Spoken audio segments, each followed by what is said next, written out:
실린 바람이 뼛속까지 스며들던 조선 후기에 어느 겨울 충청도 땅 깊숙한 곳 첩첩산 중 외딴 곳에 자리한 청송리 마을. 굴뚝에서 피어오르는 저녁 연기마저 시름겨워 보이던 그런 날이었습니다. 해질 무렵 마을이 웅성거리기 시작했습니다. 어디선가 신통한 관상가가 찾아왔다는 소문이 퍼졌기 때문입니다. 어디서 온 양반인지는 모르겠지만 사람 얼굴만 쓱 보고도 앞날을 죄다 꿰뚫어 안다니. 그런 일이 세상에 있을까? 요즘 떠돌이 무당들이 그런 소리로 사람들 속이는 게 한두 번이 아니지 않소. 하지만 만에 하나 정말이라면? 관상가 정명수, 이른 평생을 구름 따라 물 따라 떠돌며 수많은 사람들의 운명을 손바닥 들여다보듯 내다보았던 노인입니다. 그의 눈빛은 깊은 산 중 고요한 모처럼 신비로웠고 마치 세상의 모든 비밀을 품고 있는 듯한 묘한 기운이 온몸에서 풍겨났습니다. 한 번 그를 본 사람은 밤새 그 눈빛을 잊지 못한다고 했습니다. 이 늙은이가 여러분의 관상을 살펴보겠습니다. 다만 운명이란 정해진 것이 아니라 마음가짐에 따라 달라질 수 있음을 기억하시기 바랍니다. 마을 사람들이 조용히 숨을 죽이는 가운데 가난한 과부 한 씨가 조심스럽게 앞으로 나섰습니다. 남편을 일찍 여의고 홀로 아들을 키워온 그녀의 얼굴에는 세월의 고단함이 그늘져 있었지만 맑고 고운 마음은 여전히 눈빛에 담겨 있었습니다. 관상가 나리, 이 천한 과부의 보잘것없는 관상이라도 한번 봐주시겠습니까? 앞날이 어찌 될지, 무엇보다 제 아들이 바르게 자랄 수 있을지 그것만 알 수 있다면. 부인의 관상을 살펴보니? 잠깐의 침묵. 바람소리만이 정적을 깨뜨렸습니다. 정명수의 눈이 번뜩였고 무언가를 깨달은 듯 천천히 고개를 끄덕였습니다. 들으시오. 부인, 그대 집에 그림자 없는 손님이 찾아드는 날이 올 것입니다. 그날 땅이 울고 하늘이 열리며 땅속 깊이 잠자던 황금이 빛을 보게 될 것이요. 그 전에 마을 전체가 붉은 물결에 잠기는 시련이 있을 터이니 그때야말로 그대의 마음이 진정으로 시험받을 것입니다. 그림자 없는 손님이라니 도대체 무슨 뜻이옵니까? 그리고 붉은 물결이라는 것은? 때가 되면 모든 것이 명료해질 것입니다. 다만 한 가지만 기억하시오. 사람을 모습으로 판단하지 마시고 마음의 눈으로 보시기 바랍니다. 그때 마을의 부유한 상인 조만석이 화려한 옷차림을 하고 거드름을 피우며 사람들을 밀치고 앞으로 나왔습니다. 금으로 장식된 갓과 비단 두루마기가 월광 아래에서 번들거렸고 그의 걸음걸이 하나하나에서 오만함이 뚝뚝 떨어졌습니다. 이보시오, 관상가 나리. 이 조만석의 관상도 한번 봐주시오. 이미 이 마을에서 제해가는 부자지만 앞으로 얼마나 더 떼돈을 벌게 될지 궁금하오. 푸아. 이 청송리 땅에서 내 발 아래 있지 않은 놈이 어디 있겠소? 정명수는 조만석의 요란한 치장이 아닌 그 너머의 공허하고 탐욕으로 가득 찬 눈빛을 꿰뚫어 보듯 바라보았습니다. 마치 썩은 고기의 냄새를 맡은 듯 미간을 살짝 찌푸렸습니다. 그대의 얼굴에는 욕심이 그득하여 재물이 넘치나 그 재물이 오히려 그대의 눈을 가리고 있구려. 긴 침묵이 흘렀습니다. 마을 사람들의 숨소리마저 멈춘 듯 했습니다. 가장 가까운 곳에 뜬 해를 보지 못하고 가장 천하다 여기는 자의 발밑에 그대의 운명이 걸려있으니 참으로 딱하도다. 뭐라고? 내가 업신여기는 자라니. 하다못해 관아의 나리들조차 내 앞에서는 함부로 기침도 못하는 판에 어디서 굴러온지도 모를 늙은이가 함부로 입을 놀리는구나. 높고 낮음은 눈에 보이는 것이 전부가 아닙니다. 진짜 보물은 종종 가장 보잘것없어 보이는 곳에 숨어있는 법이지요. 시시한 소리 그만하고 내가 언제 대박이 날지나 똑똑히 말해보시오. 이 돈이면 충분하지 않소? 정명수는 조만석이 던진 돈을 거들떠보지도 않고 마치 더러운 것을 본 듯 조용히 자리에서 일어났습니다. 그리고 사람들을 한 번 더 둘러본 후 어둠 속으로 사라져 갔습니다. 그의 예언은 마을 사람들 사이에서 밤새 화제가 되었지만 아무도 그 진정한 의미를 깨닫지 못했습니다. 다만 한심하는 가슴 한구석에 묘한 예감을 품고 잠들지 못했습니다. 그로부터 사흘이 지난 어느 날 밤, 온 세상이 하얗게 잠식되는 듯한 눈보라가 몰아쳤습니다. 마치 성난 짐승의 울음소리 같은 바람이 문풍지를 찢을 듯 울부짖었고 방 안의 화롯불마저 파르르 떨게 만드는 지독한 한기가 집안 구석구석까지 스며들었습니다. 봉수야, 이런 밤에는 절대 밖에 나가면 안 된다. 사람이 얼어 죽어도 모를 날씨구나. 어머니, 걱정 마십시오. 문빗장도 단단히 걸어뒀고 땔감도 충분히 준비해뒀으니까요. 그때였습니다. 눈보라 소리에 섞여 희미하게 들려오는 문 두드리는 소리. 처음엔 바람 탓인가 했지만 곧 사람의 손이 두드리는 것임을 알 수 있었습니다. 이 밤중에 이런 날씨에 어머니, 함부로 문을 열지 마십시오. 이런 밤에 찾아오는 자치고 좋은 일로 오는 이가 어디 있겠습니까? 누구십니까? 이 밤중에 무슨 일이십니까? 살려주십시오. 길을 잃고 이대로는 얼어 죽을 것 같습니다. 제발. 그 목소리에는 절망과 간절함이 묻어 있었습니다. 죽음의 문턱에서 마지막 희망을 걸고 있는 사람의 목소리였습니다. 이런 사람이 죽어가고 있는데. 어머니, 안 됩니다. 과부의 집에, 그것도 한밤중에 낯선 사내를 들이시면 마을 사람들이 뭐라고 하겠습니까? 어둠 속에서 온 자를 함부로 들이면 재앙이 닥친다고 하지 않습니까? 봉수야, 내 말이 무슨 뜻인지 어미가 모르겠느냐? 허나 사람 잡는 추위다. 저분이 우리에게 해를 끼칠까 두려운 것이냐? 아니면 밤중에 사내를 들였다는 남들의 손가락질이 두려운 것이냐? 어미는 사람의 도리를 저버리는 것이 가장 두렵구나. 사람이 죽어간다지만 과부의 집에, 그것도 한밤중에 낯선 사내를 들이는 것은 정절을 목숨처럼 여기는 이 시대의 스스로를 벼랑 끝으로 내모는 일과 같았습니다. 아들의 만류는 어쩌면 당연한 것이었지요. 허나 한씨는 그 위태로운 줄타기 앞에서 끝내 사람의 도리를 택했습니다. 문을 열자 시린 바람과 함께 쓰러지듯 들어온 사내. 한씨는 급히 그를 부축하려다 순간 숨을 멈췄습니다. 사내의 얼굴은 허공을 향해 있었고 초점 없는 두 눈은 칠흑 같은 어둠 속에서도 길을 찾지 못하고 있었습니다. 이분이 앞을 보지 못하시는구나. 고맙습니다. 부처님 같은 분이시군요. 이해안, 평생토록 이 은혜를 잊지 못하겠습니다. 어머니, 맹인을 집에 들이시면 어떻게 합니까? 마을 사람들이 알면 뭐라고 수군댈지. 그리고 맹인이 집에 있으면 재수가 없다고들 하지 않습니까? 봉수야, 그런 말 하는 게 아니다. 사람이 사람을 돕는 것이 당연한 도리가 아니냐? 어서 불 쪽으로 모시거라. 한씨는 해안을 안채로 들여 따뜻한 밥과 옷을 주며 정성껏 돌보았습니다. 하지만 아들 봉수는 마음을 열지 않고 방구석에서 팔짱을 낀 채 못마땅한 기색을 감추지 못했습니다. 부인께서는 진정보살의 마음을 지니셨군요. 세상에는 눈이 있어도 사람을 보지 못하는 이들이 많은데 부인께서는 눈이 아닌 마음으로 이 불쌍한 사람을 보아주셨습니다. 무슨 말씀을요? 사람이 사람을 돕는 것이 무슨 대단한 일이겠습니까? 따뜻하게 드시고 몸을 녹이세요. 어머니, 그래서 저 양반을 계속 우리 집에 두실 겁니까? 동네 사람들이 알면 뭐라고 수군댈지. 도령의 마음을 어찌 모르겠습니까?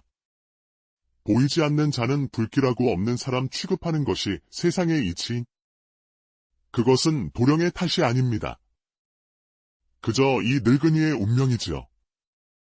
혜안님, 그런 말씀 마세요.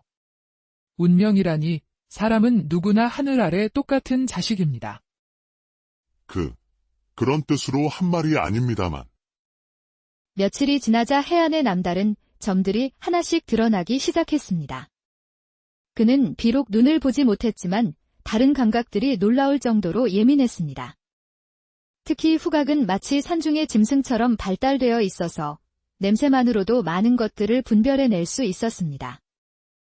혜아님, 어찌 나물에 독이 있다는 걸 아셨습니까? 저는 그냥 평범한 나물인 줄만 알았는데, 냄새가 조금 다르더군요. 보통 나물에서는 맡을 수 없는 스디쓴 기운이 느껴집니다. 아마도 비슷하게 생긴 독초와 섞인 것 같습니다. 아니, 냄새만으로 독을... 그게 정말로 가능한 일입니까? 어르신, 어릴 때부터 눈을 잃은 대신 다른 감각들이 예민해졌습니다. 어둠 속에서 살아남기 위해서는 코와 귀가 눈을 대신해야 했으니까요. 어느 날 저녁, 화롯불이 따뜻하게 타오르는 가운데 한씨가 조심스럽게 혜안의 과거를 물었습니다. 그간 궁금했지만 차마 묻지 못했던 것들을 말입니다. 혜아님은 어디서 오셨습니까? 말씀하시는 걸 들어보니 분명 양반가 출신이신 것 같은데, 그런 분이 어찌하여? 부인께서 그렇게 물으신다면 더 이상 숨길 이유도 없겠지요. 잠시 침묵이 흘렀습니다. 화롯불이 탁탁 소리를 내며 타오르고 바깥에서는 찬바람이 처마 끝을 스쳐 지나갔습니다. 저는 한양 안동 김씨 집안 출신입니다. 조상들이 대대로 벼슬을 하던 그런 집안이었지요. 안동 김씨라니. 그 유명한 명문가 말입니까? 그럼 혜아님은? 그랬었지요. 어릴 때 천년도를 크게 앓다가 이렇게 눈을 잃었습니다. 집안에서는 눈먼 자식을 부끄러워했지요. 명문가의 체면에 먹칠을 한다고. 어머나. 그런 일이. 하지만 어찌 보면 그것이 저에게는 오히려 큰 가르침이 되었습니다. 눈을 잃은 덕에 다른 것들을 배울 수 있었거든요. 냄새로 약초를 구별하고 병의 기운을 감지하는 법을, 그리고 무엇보다 사람의 마음을 읽는 법을 익혔습니다. 정말 그런 일이 가능합니까? 사람의 마음을 읽는다는 것이... 도령께서도 처음엔 저를 몹시 싫어하셨지요. 하지만 지금은 조금씩 마음이 바뀌고 계시지 않습니까? 목소리에서 느껴지는 기운이 처음과는 완전히 달라졌습니다. 어떻게... 정말 신기합니다. 그럼 혜아님께서 지금까지? 집에서 쫓겨난 후 오랫동안 떠돌며 살았습니다. 때로는 약초를 캐서 팔기도 하고, 때로는 사람들의 병을 고쳐주며 그렇게 하루하루를 버텨왔지요. 그날부터 봉수의 마음도 조금씩 열리기 시작했습니다.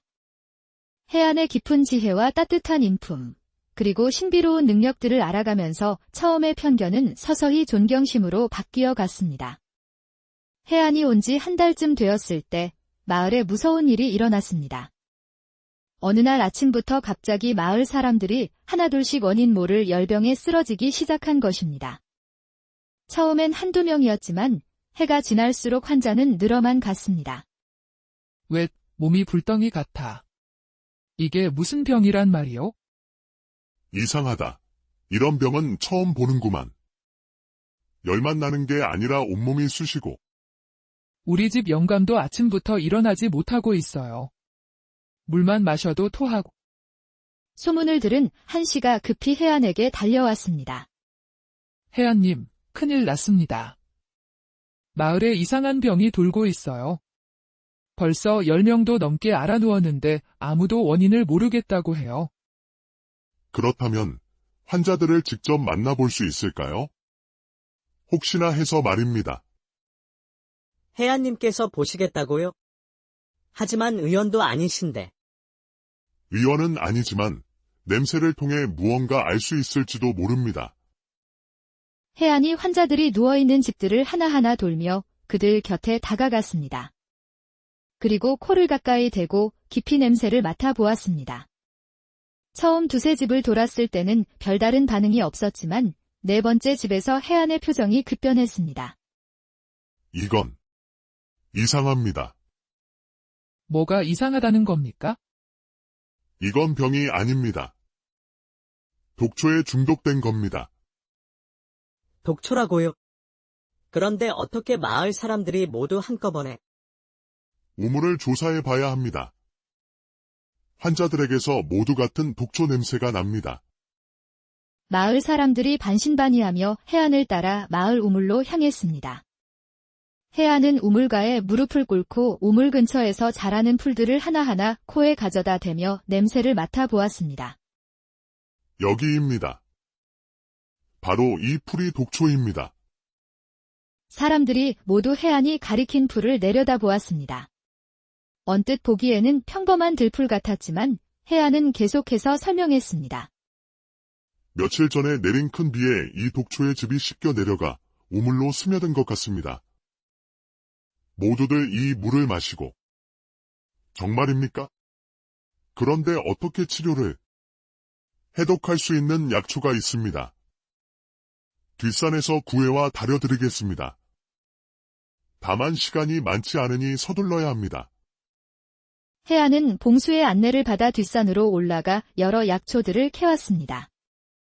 그리고 정성스럽게 달인 해독약을 환자들에게 먹였습니다. 신기하게도 약을 마신 환자들이 하나둘씩 회복되기 시작했습니다. 몸이 조금씩 나아지는 것 같은데? 정말이야. 아까지만 해도 죽을 것 같더니 정말 신통한 일이군. 맹인이 어떻게 이런 일을... 하지만 정말 우연이 아닐까? 맹인이 의술을 안다는 게 운 좋게 맞췄을 뿐이다. 맹인 주제에 무슨 의술이 있다고. 사람들이 너무 호들갑을 떠는군. 하지만 환자들이 모두 회복되는 모습을 본 마을 사람들은 해안을 조금씩 다른 눈으로 보기 시작했습니다. 비록 의심하는 이들도 있었지만 분명 평범하지 않은 능력이 있다는 것만은 누구도 부인할 수 없었습니다. 며칠 후 5일장이 서는 날이었습니다. 조만석이 장터 한복판에 자리를 잡고 비싼 인삼을 팔고 있었습니다. 화려한 비단 보자기에 쌓인 인삼들이 햇볕에 반짝거렸고 그는 큰 소리로 떠들며 사람들을 끌어모으고 있었습니다. 자, 이보시오 여러분. 이런 상품 인삼은 한양에서도 구경하기 어려운 것들이오. 한 뿌리만 드셔도 10년은 젊어지는 명품들입니다. 그때 해안이 봉수와 함께 장터를 지나가다가 갑자기 발걸음을 멈췄습니다. 코를 킁킁거리며 이상한 표정을 지었습니다.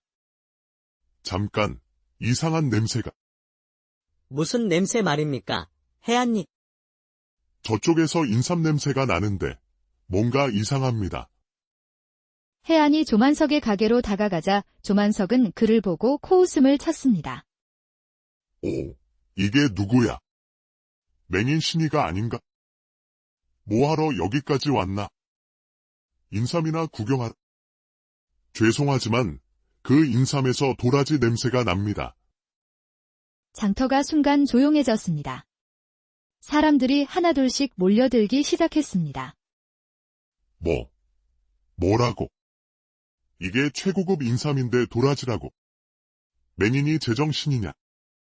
진짜 인삼에서는 특유의 달콤하면서도 씁쓸한 향이 나는데 지금 이것에서는 도라지 뿌리 특유의 흙냄새가 납니다. 아마 도라지 뿌리를 깎아서 인삼 모양으로 만든 다음 인삼 가루나 즙을 발라 냄새를 낸 것 같습니다. 정말입니까? 그럼 이게 가짜라는 말씀이세요?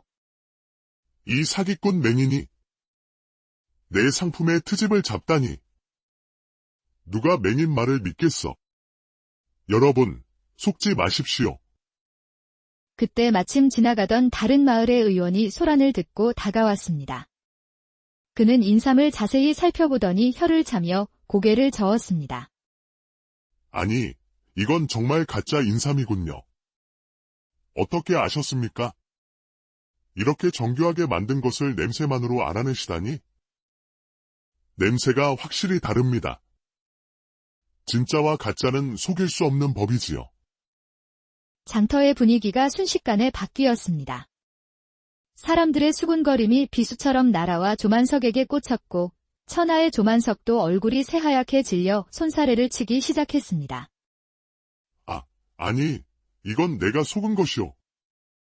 나도 저 한양 상인들에게 속아서 사온 것이지. 일부러 가짜를 판 게 아니라고. 다들 오해하지 마시오. 오해라고.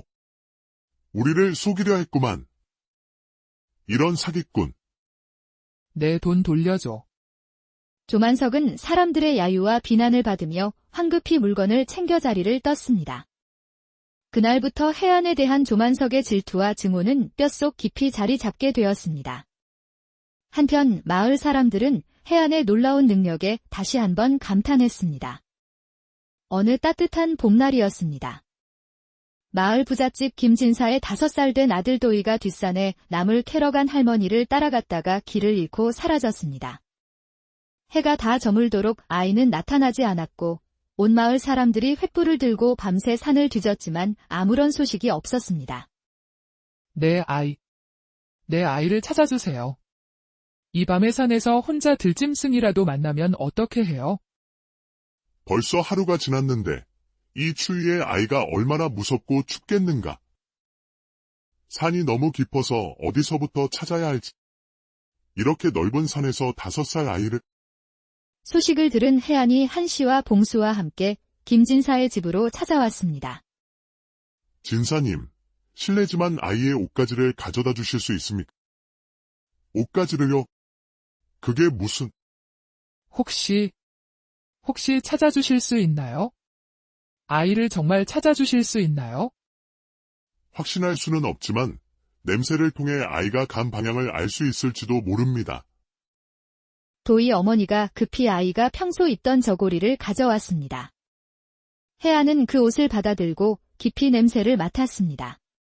그리고 눈을 감고 집중했습니다. 아이 특유의 냄새, 그리고 풀 냄새와 흙 냄새가. 잠시 후 해안이 눈을 뜨고 서쪽을 향해 고개를 돌렸습니다. 그리고 바람의 방향을 느끼며 코를 킁킁거렸습니다. 저쪽입니다. 저쪽 계곡 쪽으로 바람이 아이의 냄새를 실어오고 있습니다. 어떻게 그걸 아시는 거예요? 정말 냄새로? 사람마다 고유한 냄새가 있습니다. 특히 아이들은 더욱 특별한 냄새가. 바람이 그 냄새를 제게 전해주고 있어요. 해안을 앞세워 서쪽 계곡으로 향했습니다. 해안은 걸음을 멈춰 서며 계속 냄새를 맡아보았고 때로는 방향을 바꾸기도 했습니다. 1시간쯤 걸었을까 깊은 계곡 근처에서 해안이 갑자기 멈춰 섰습니다. 여기입니다. 아이 냄새가 가장 진하게 납니다. 사람들이 주변을 살피자 정말로 깊은 구덩이 같은 곳에서 작은 울음소리가 들려왔습니다. 어머니, 무서워요. 내 아이. 어머니가 왔다. 은인이시여, 고맙습니다. 어떻게 이런 일이. 이 일로 마을 사람들은 해안을 완전히 다른 눈으로 보기 시작했습니다. 더 이상 그를 불쌍한 맹인이 아니라 신기한 능력을 가진 특별한 사람으로 여기게 되었습니다. 하지만 모든 사람이 그를 반기는 것은 아니었습니다. 어느 날 마을에 낯선 의원이 찾아왔습니다. 중년의 선비 차림을 한 그는 해안을 보자마자 깜짝 놀라며 달려왔습니다. 해안이 아니냐? 정말 너냐? 이 목소리는? 설마 박 선비님이신가요? 그래, 나다. 나 박문수야. 너를 얼마나 찾았는지 모른다. 주변에 있던 한씨와 봉수, 그리고 마을 사람들이 궁금해하며 몰려들었습니다. 해안님을 아시는 분이십니까? 이분은 조선에서 가장 뛰어난 의관 집안의 후손입니다. 아니, 그뿐만이 아니라 태어날 때부터 천재적인 재능을 보인 분이지요. 의관 집안이라고. 정말입니까? 해안의 할아버지는 궁중어이였고 아버지는 전국에서 소문난 명의였습니다. 해안은 어릴 때부터 약초를 보기만 해도 그 성질을 알아내고 병자의 맥만 짚어봐도 병명을 정확히 맞출 정도였어요. 하지만 그것도 옛일입니다. 눈을 잃고 집안이 몰락한 후로는 정치적 음모에 휘말려 집안이 풍비박산이 나고 너까지 실명하게 되었지만 그래도 너의 의술 실력만은 예전 그대로구나. 아니, 오히려 더 깊어진 것 같다. 그런 대단한 분이 우리 마을에. 부인께서는 큰 복을 받으셨습니다. 조선 최고의 명의를 모시고 계신 것이니까요. 이런 분을 알아보고 정성껏 모신다는 것은 정말 하늘이 내린 인연입니다. 이 말을 들은 마을 사람들은 더욱 해안을 존경하게 되었습니다. 하지만 구석에서 이 모든 대화를 지켜보던 조만석만은 얼굴이 새파랗게 질려 있었습니다. 질투와 두려움이 그의 마음속 깊이 자리 잡기 시작했습니다. 저런. 명이라고. 그럼 지금까지 내가 맹인이라고 업신여겼던 놈이. 젠장. 어느 화창한 오후, 해안이 한신의 집 뒷뜰을 산책하다가 갑자기 멈춰 섰습니다. 코를 킁킁거리며 땅을 향해 몸을 숙였습니다. 이상합니다. 여기서 특별한 냄새가. 무슨 냄새인가요? 해안님, 금속. 아주 오래된 금속 냄새입니다. 그런데 보통 쇠와는 완전히 다른, 마치 구리와 비슷하면서도 더 고귀한 냄새가. 정말요? 그럼 혹시 보물이라도 묻혀있는 건 아닐까요? 그럴 수도 있습니다. 이런 냄새는 처음 맡아보는 것이거든요. 한번 파보시는 게 어떨까요? 하지만 함부로 땅을 괜찮습니다. 분명 무언가 있어요. 반신반의하며 땅을 파기 시작했습니다. 삽이 땅을 파낼 때마다 해안의 표정이 밝아졌습니다. 그리고 얼마 지나지 않아 딱딱한 무언가에 삽이 부딪히는 소리가 났습니다. 뭔가 있어요. 조심스럽게 흙을 걷어내자 푸른 빛이 도는 아름다운 도자기들이 하나둘씩 모습을 드러내기 시작했습니다. 그릇들은 마치 비취처럼 투명하고 아름다웠으며 오랜 세월이 지났음에도 불구하고 완벽한 상태였습니다. 어머나, 이게 뭐예요? 이렇게 아름다운 도자기라니. 그런데 이렇게 아름다운 건 처음 봐요. 이건 고려청자 같습니다. 아주 오래되고 귀중한 것들이에요. 아마 수백 년은 된 것 같습니다. 소식을 들은 마을 사람들이 하나둘씩 몰려와 구경했습니다. 모두들 그 아름다움에 감탄했지만 한 사람만은 다른 생각을 하고 있었습니다. 이런 귀한 보물이. 한씨, 이걸 팔면 평생 놀고 먹을 수 있을 텐데. 내가 좋은 곳에 비싸게 팔아주지. 그런데 이게 정말 우리 것일까요? 이렇게 귀한 것을. 당연하지. 너희 집당에서 나온 건데 누구 거겠어. 빨리 결정해. 이런 기회가 또 언제 오겠나. 잠깐. 이런 귀중한 문화재는 함부로 팔면 안 됩니다. 나라에서 보호해야 할 소중한 유물일 수도 있어요. 맹인 주제에 무슨 상관이야. 이건 한신의 일이다. 네가 끼어들 일이 아니야. 조만석의 눈에는 이미 탐욕의 불꽃이 활활 타오르고 있었습니다. 그는 어떻게든 이 청자들을 손에 넣어야겠다고 마음먹었습니다. 그날 밤, 조만석은 마을 이장 김자수를 자신의 집으로 불러들였습니다. 둘은 촛불 아래 머리를 맞대고 음모를 꾸미기 시작했습니다. 김자수, 이번 기회에 그 맹인을 완전히 제거해야 한다. 그놈이 있는 한 내 계획에 차질이 생겨. 하지만 요즘 마을 사람들이 모두 그를 믿고 있는데 섣불리 건드렸다가는 바로 그게 문제야. 사람들이 맹인을 신처럼 떠받들고 있으니 내 말은 듣지도 않아. 그놈이 사라져야 청자도 내 손에 들어오고. 그런데 어떻게?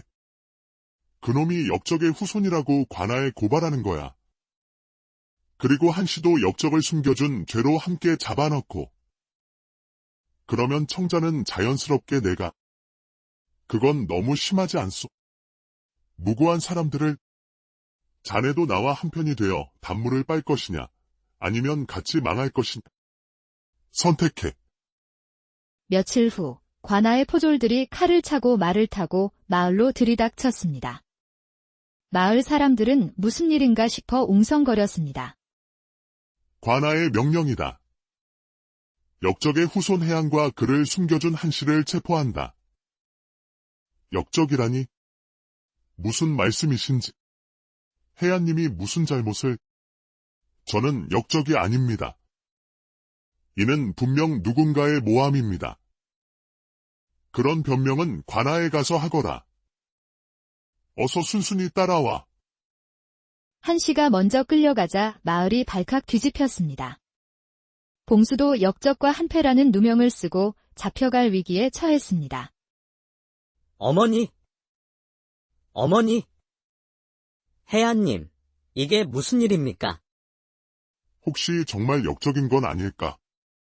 만약 우리를 속인 거라면 우리도 같이 벌 받는 건 아닐까? 마을 사람들이 하나둘씩 혜안에게서 등을 돌리기 시작했습니다. 조만석의 모함이 효과를 보기 시작한 것입니다. 맹인 때문에 우리 마을이 망하게 생겼다. 처음부터 불길했어. 눈도 안 보이는 자를 들였으니 이런 일이 생기는 거야. 역시 맹인은 재수가 없다니까. 우리가 속았어. 여러분, 저는 정말 억울합니다. 제가 어떻게 역적이라는 말입니까?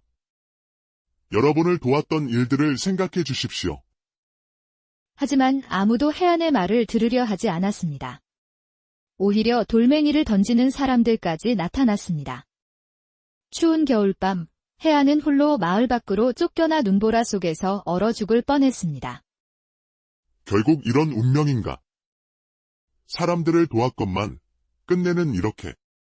며칠 동안 굶고 얼면서 죽음의 문턱까지 갔던 혜안. 그는 자신 때문에 은인 가족이 고통받는다는 죄책감에 차라리 죽어버리고 싶다는 생각까지 했습니다. 며칠 후 혜안의 억울함을 전해 들은 현령이 직접 진상을 파악하기 위해 마을에 왔습니다. 그는 정의로운 관리로 소문이 나 있었고 백성들의 억울함을 그냥 넘기지 않는 사람이었습니다. 하지만 마을에 도착하자마자 갑작스럽게 일이 벌어졌습니다. 몸이 말을 안 듣는구나. 이게 무슨...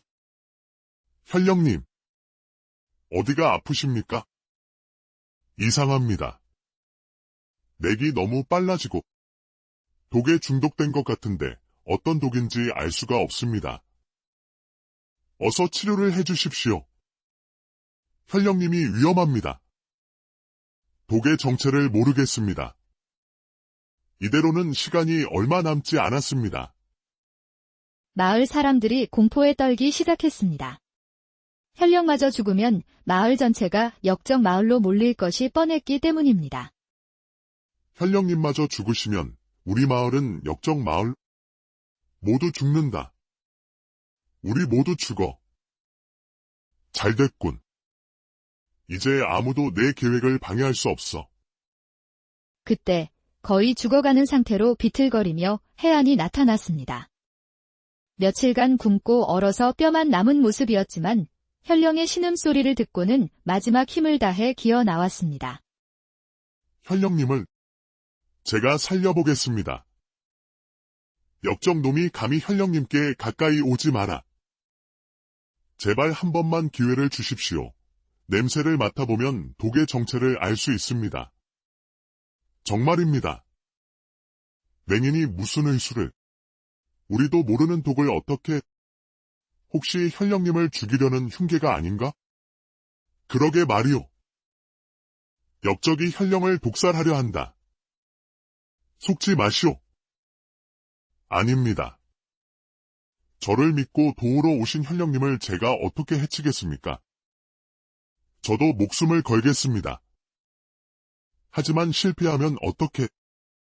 실패하면 저를 즉시 목 베어 죽이십시오. 하지만 현령님만은 반드시 살려야 합니다. 저 때문에 죽게 놔둘 수는 없어요. 다른 방법이 없었던 수행원들은 마지못해 혜안을 현령 곁으로 데려갔습니다. 모든 사람들이 숨을 죽이고 지켜보는 가운데 혜안은 현령에게 가까이 다가가 깊이 냄새를 맡기 시작했습니다. 이 냄새는 분명 어디서 맡아본 것 같은데. 잠시 후 혜안의 얼굴이 번뜩 밝아졌습니다. 동백나무 독입니다. 동백나무 뿌리를 우린 독이에요. 동백나무 독이라고. 그런 독이 있습니까? 동백나무 뿌리를 잘못 다리면 맹독이 됩니다. 해독하려면 감초와 도라지, 그리고 오미자를 함께 다려야 해요. 정말 확실합니까? 잘못되면 제 목숨을 걸겠습니다. 틀리면 저를 당장 죽이십시오. 해안이 직접 약을 다려 현령에게 먹였습니다. 모든 사람들이 숨을 죽이고 결과를 지켜보았습니다. 시간이 흐르는 것이 이토록 길게 느껴진 적이 없었습니다. 몸이 조금씩 나아지는 것 같군.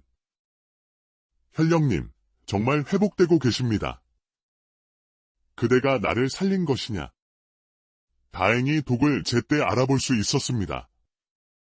현령님께서 무사하셔서 정말 다행입니다. 고맙다. 정말 고맙다. 목숨의 은인이구나. 현령이 회복되자 마을의 분위기가 완전히 바뀌었습니다. 현령은 해안의 뛰어난 의술과 고귀한 인품을 직접 확인하고는 그를 모함한 자들을 철저히 조사하기 시작했습니다. 이처럼 훌륭한 의원을 역적이라고 모함한 자가 누구냐? 당장 나서라. 그건 분명한 증거가 있어서 한 일이옵니다. 증거? 무슨 증거 말이냐? 당장 조만석의 집을 수색하여 모든 증거를 가져오라. 현령의 명령으로 조만석의 집을 샅샅이 수색했습니다. 그러자 놀라운 것들이 발견되기 시작했습니다. 현령님, 가짜 인삼과 위조 문서들이 한가득 나왔습니다. 이게 무엇이냐? 가짜 약재의 위조 문서까지. 더욱 놀라운 것은 해안이 발견한 고려 청자들이 조만석의 집 뒤쪽 창고에 숨겨져 있었던 것입니다. 그리고 이 청자들도 한신의 땅에서 나온 것들을 몰래 가져다 숨겨둔 것 같습니다. 그건 오해입니다. 내가 보관만 해준 것이지. 오해라고. 그리고 이 청자들은 또 무엇이냐? 국가의 문화재를 훔쳐 실린 바람이 뼛속까지 스며들던 조선 후기에 어느 겨울 충청도 땅 깊숙한 곳 첩첩산 중 외딴 곳에 자리한 청송리 마을. 굴뚝에서 피어오르는 저녁 연기마저 시름겨워 보이던 그런 날이었습니다. 해질 무렵 마을이 웅성거리기 시작했습니다. 어디선가 신통한 관상가가 찾아왔다는 소문이 퍼졌기 때문입니다. 어디서 온 양반인지는 모르겠지만 사람 얼굴만 쓱 보고도 앞날을 죄다 꿰뚫어 안다니. 그런 일이 세상에 있을까? 요즘 떠돌이 무당들이 그런 소리로 사람들 속이는 게 한두 번이 아니지 않소. 하지만 만에 하나 정말이라면? 관상가 정명수, 이른 평생을 구름 따라 물 따라 떠돌며 수많은 사람들의 운명을 손바닥 들여다보듯 내다보았던 노인입니다. 그의 눈빛은 깊은 산 중 고요한 모처럼 신비로웠고 마치 세상의 모든 비밀을 품고 있는 듯한 묘한 기운이 온몸에서 풍겨났습니다. 한 번 그를 본 사람은 밤새 그 눈빛을 잊지 못한다고 했습니다. 이 늙은이가 여러분의 관상을 살펴보겠습니다. 다만 운명이란 정해진 것이 아니라 마음가짐에 따라 달라질 수 있음을 기억하시기 바랍니다. 마을 사람들이 조용히 숨을 죽이는 가운데 가난한 과부 한 씨가 조심스럽게 앞으로 나섰습니다.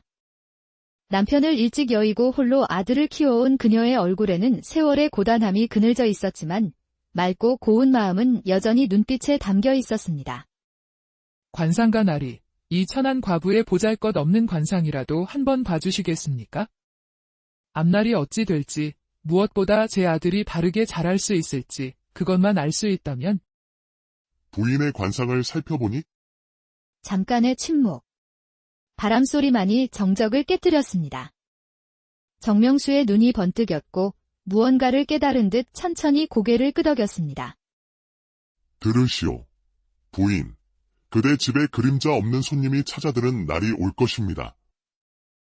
그날 땅이 울고 하늘이 열리며 땅속 깊이 잠자던 황금이 빛을 보게 될 것이요.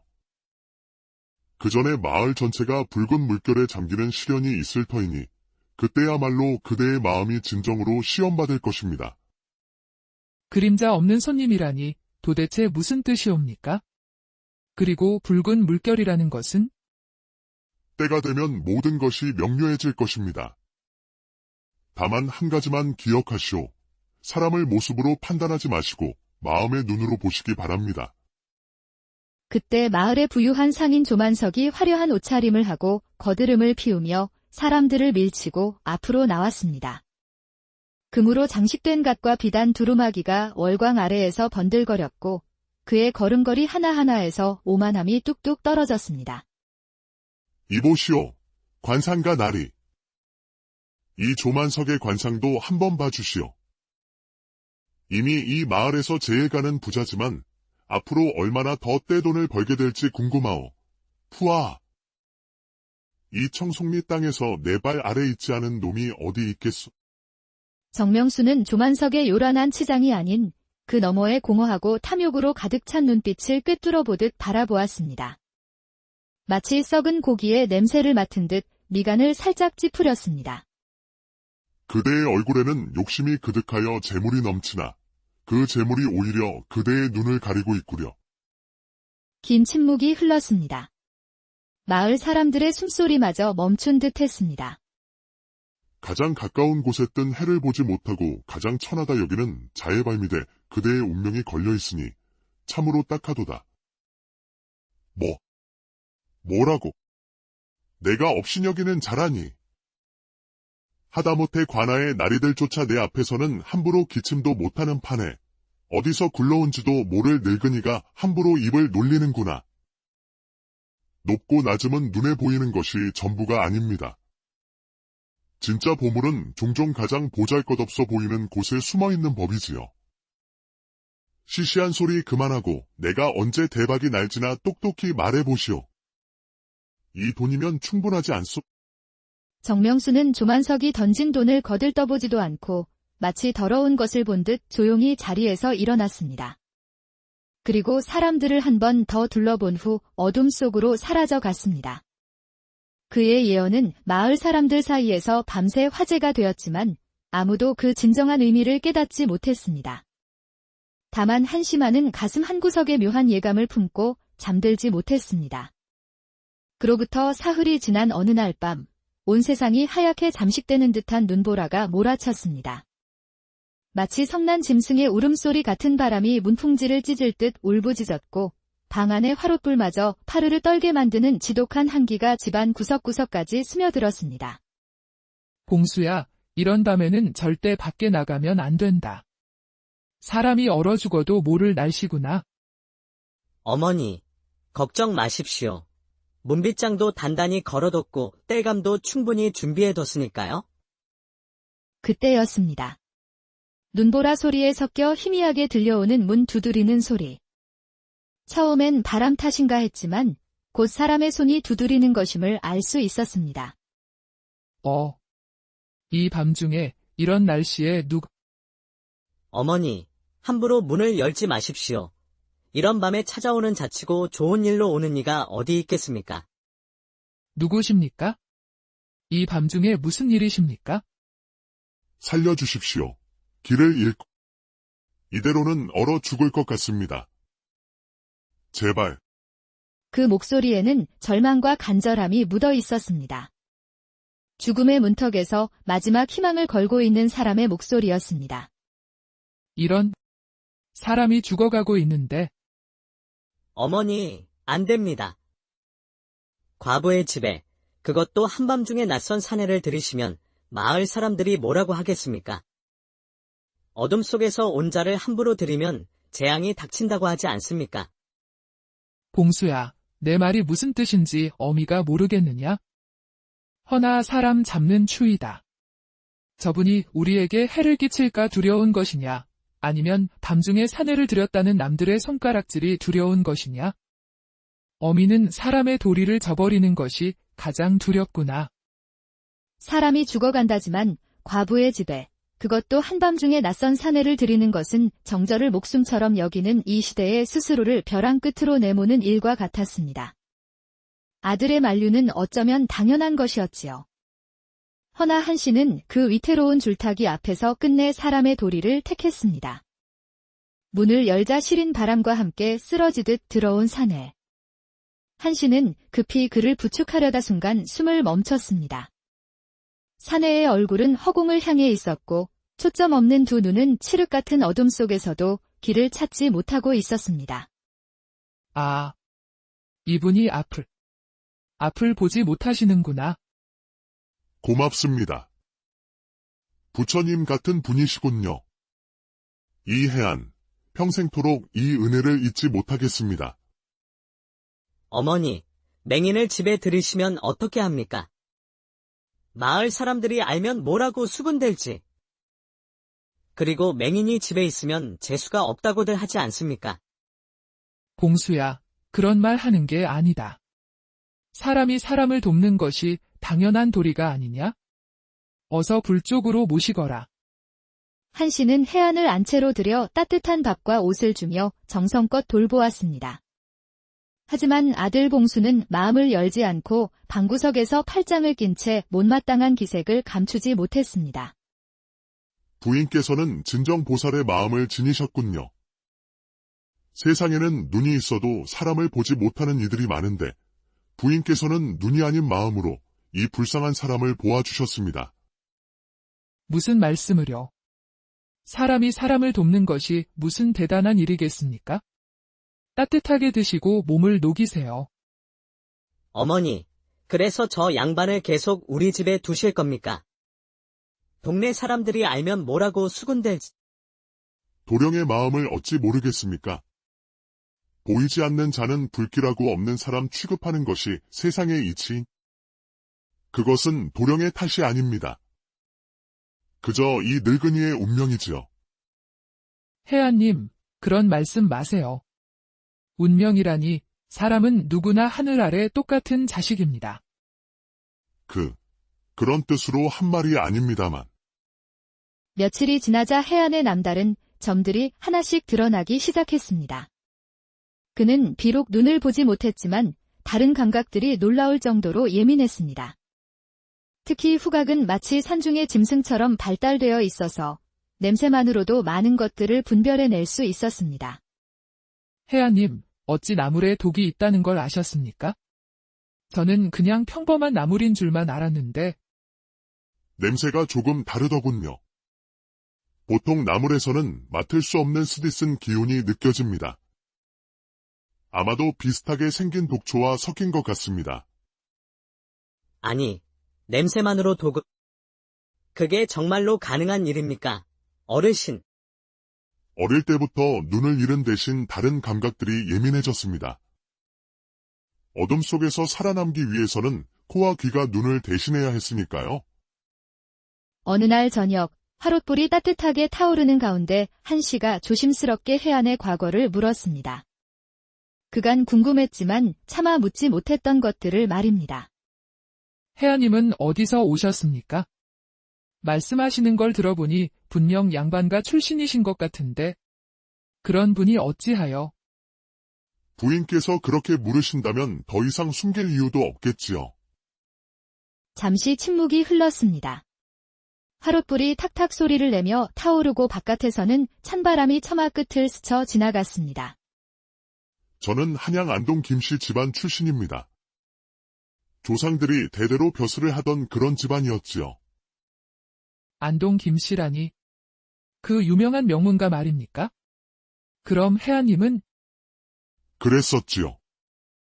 어릴 때 천년도를 크게 앓다가 이렇게 눈을 잃었습니다. 집안에서는 눈먼 자식을 부끄러워했지요. 명문가의 체면에 먹칠을 한다고. 어머나.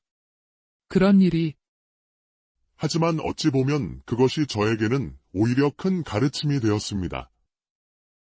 눈을 잃은 덕에 다른 것들을 배울 수 있었거든요. 냄새로 약초를 구별하고 병의 기운을 감지하는 법을, 그리고 무엇보다 사람의 마음을 읽는 법을 익혔습니다. 정말 그런 일이 가능합니까? 사람의 마음을 읽는다는 것이. 도령께서도 처음엔 저를 몹시 싫어하셨지요. 하지만 지금은 조금씩 마음이 바뀌고 계시지 않습니까? 목소리에서 느껴지는 기운이 처음과는 완전히 달라졌습니다. 어떻게. 정말 신기합니다. 그럼 혜아님께서 지금까지 집에서 쫓겨난 후 오랫동안 떠돌며 살았습니다. 때로는 약초를 캐서 팔기도 하고, 때로는 사람들의 병을 고쳐주며 그렇게 하루하루를 버텨왔지요. 그날부터 봉수의 마음도 조금씩 열리기 시작했습니다. 해안의 깊은 지혜와 따뜻한 인품, 그리고 신비로운 능력들을 알아가면서 처음의 편견은 서서히 존경심으로 바뀌어 갔습니다. 해안이 온 지 한 달쯤 되었을 때 마을에 무서운 일이 일어났습니다. 어느 날 아침부터 갑자기 마을 사람들이 하나둘씩 원인 모를 열병에 쓰러지기 시작한 것입니다. 처음엔 한두 명이었지만 해가 지날수록 환자는 늘어만 갔습니다. 왜 몸이 불덩이 같아? 이게 무슨 병이란 말이요? 이상하다. 이런 병은 처음 보는구만.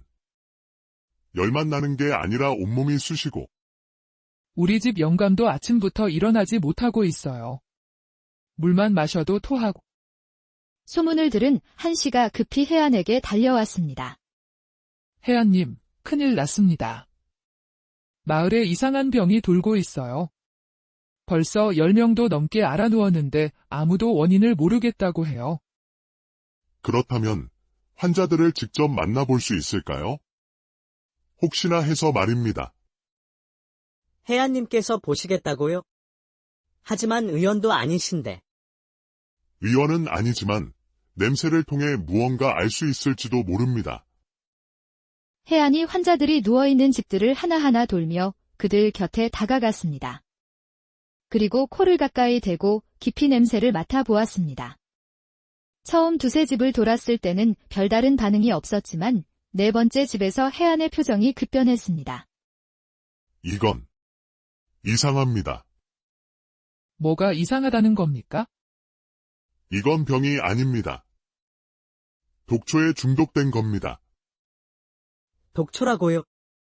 그런데 어떻게 마을 사람들이 모두 한꺼번에 우물을 조사해 봐야 합니다. 환자들에게서 모두 같은 독초 냄새가 납니다. 마을 사람들이 반신반의하며 해안을 따라 마을 우물로 향했습니다. 해안은 우물가에 무릎을 꿇고 우물 근처에서 자라는 풀들을 하나하나 코에 가져다 대며 냄새를 맡아보았습니다. 여기입니다.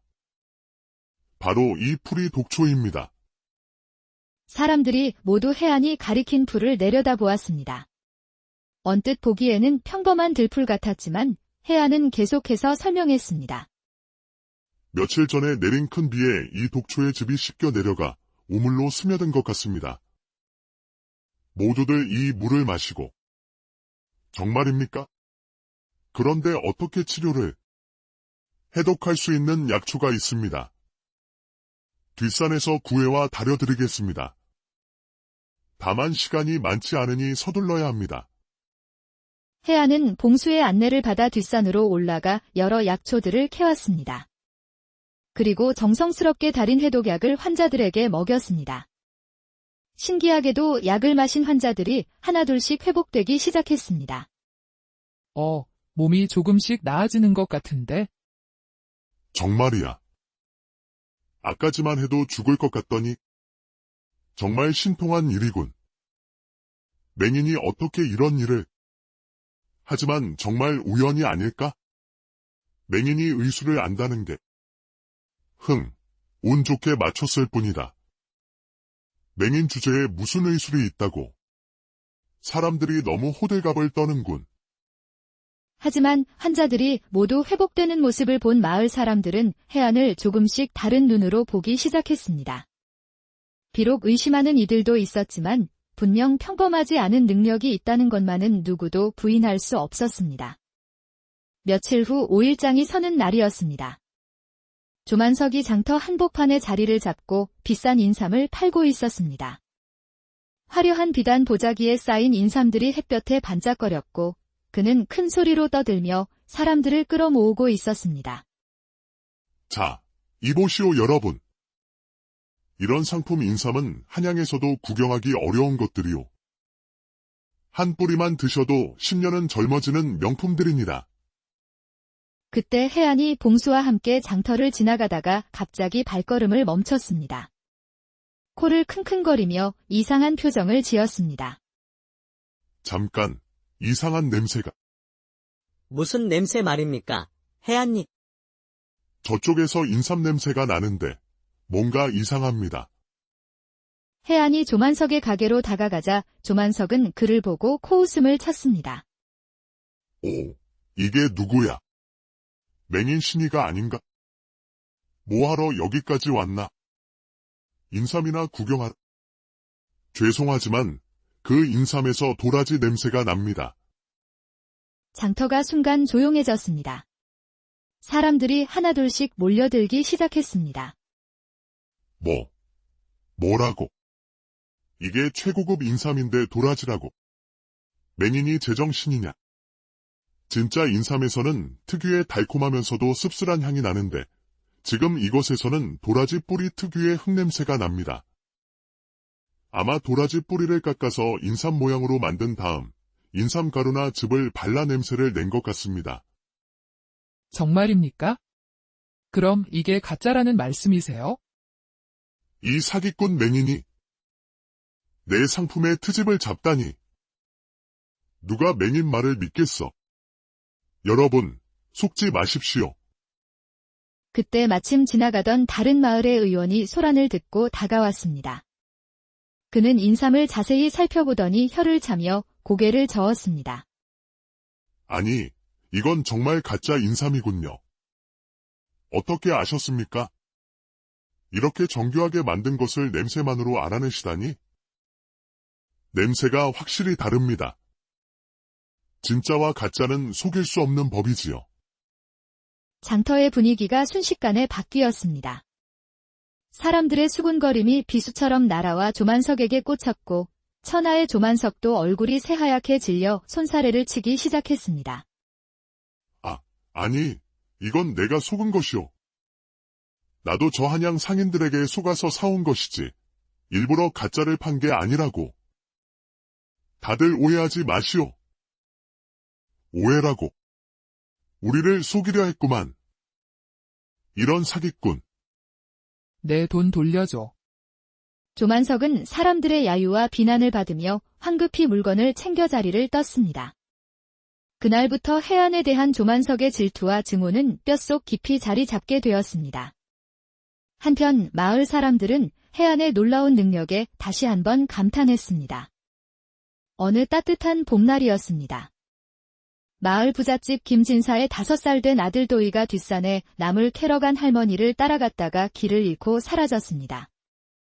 해가 다 저물도록 아이는 나타나지 않았고 온 마을 사람들이 횃불을 들고 밤새 산을 뒤졌지만 아무런 소식이 없었습니다. 내 아이를 찾아주세요. 이 밤의 산에서 혼자 들짐승이라도 만나면 어떻게 해요?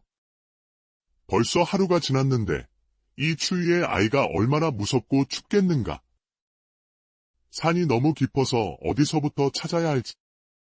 이렇게 넓은 산에서 5살 아이를. 소식을 들은 혜안이 한씨와 봉수와 함께 김진사의 집으로 찾아왔습니다. 진사님, 실례지만 아이의 옷가지를 가져다 주실 수 있습니까? 옷가지를요? 그게 무슨... 혹시 찾아주실 수 있나요? 아이를 정말 찾아주실 수 있나요? 확신할 수는 없지만 냄새를 통해 아이가 간 방향을 알 수 있을지도 모릅니다. 도희 어머니가 급히 아이가 평소 입던 저고리를 가져왔습니다. 혜안은 그 옷을 받아들고 깊이 냄새를 맡았습니다. 그리고 눈을 감고 집중했습니다. 아이 특유의 냄새, 그리고 풀 냄새와 흙 냄새가. 잠시 후 혜안이 눈을 뜨고 서쪽을 향해 고개를 돌렸습니다. 그리고 바람의 방향을 느끼며 코를 킁킁거렸습니다. 저쪽입니다. 저쪽 계곡 쪽으로 바람이 아이의 냄새를 실어오고 있습니다. 어떻게 그걸 아시는 거예요? 정말 냄새로? 사람마다 고유한 냄새가 있습니다. 특히 아이들은 더욱 특별한 냄새가. 바람이 그 냄새를 제게 전해주고 있어요. 혜안을 앞세워 서쪽 계곡으로 향했습니다. 혜안은 걸음을 멈춰 서며 계속 냄새를 맡아보았고 때로는 방향을 바꾸기도 했습니다. 1시간쯤 걸었을까? 깊은 계곡 근처에서 해안이 갑자기 멈춰 섰습니다. 여기